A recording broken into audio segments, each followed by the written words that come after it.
पुण्यश्लोक अहिल्यादेवी होळकर कर्जमुक्ती योजना 2026 अंतर्गत शेतकऱ्यांना 2 लाख रुपयांपर्यंतची कर्जमुक्ती मिळणार आहे।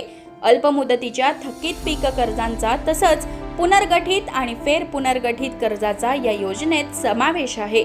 2 लाखांपेक्षा जास्त कर्ज असणाऱ्या शेतकऱ्यांनी स्वतःचा हिस्सा भरल्यानंतर 2 लाख रुपयांपर्यंतची रक्कम शासन भरणार आहे।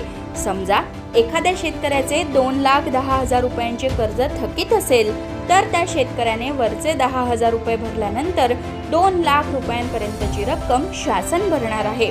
या योजनेमुळे शेतकऱ्यांना पुन्हा कर्ज मिळण्याचा मार्ग सुकर होणार आहे। तसंच या योजनेत जमीन धारणेची अट नाही। नियमित कर्जफेड करणाऱ्या शेतकऱ्यांना 50,000 रुपयांपर्यंत प्रोत्साहन लाभ सुद्धा मिळणार आहे। आता पाहूयात या योजनेचा लाभ कोणाला मिळू शकणार नाही। विद्यमान किंवा माजी मंत्री, आमदार आणि खासदार तसंच स्थानिक स्वराज्य संस्थांमधील विद्यमान आणि माजी सदस्य या योजनेसाठी पात्र नसतील।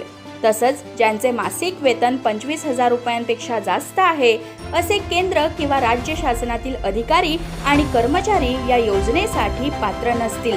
सार्वजनिक क्षेत्रातील उपक्रमांमध्ये जसे की महावितरण, MIDC यांमध्ये कार्यरत असलेले आणि ज्यांचे मासिक वेतन 25,000 रुपयांपेक्षा जास्त आहे असे अधिकारी आणि कर्मचाऱ्यांना या योजनेचा लाभ घेता येणार नाही।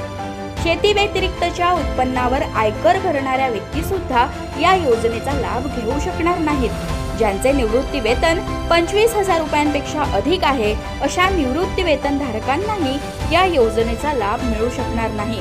कृषी उत्पन्न बाजार समित्या, सहकारी संस्थांमधील अध्यक्ष, उपाध्यक्ष, सदस्य तसंच 25,000पेक्षा अधिक एकत्रित वेतन असलेले कर्मचारी, अधिकारी या योजनेसाठी अपात्र असतील।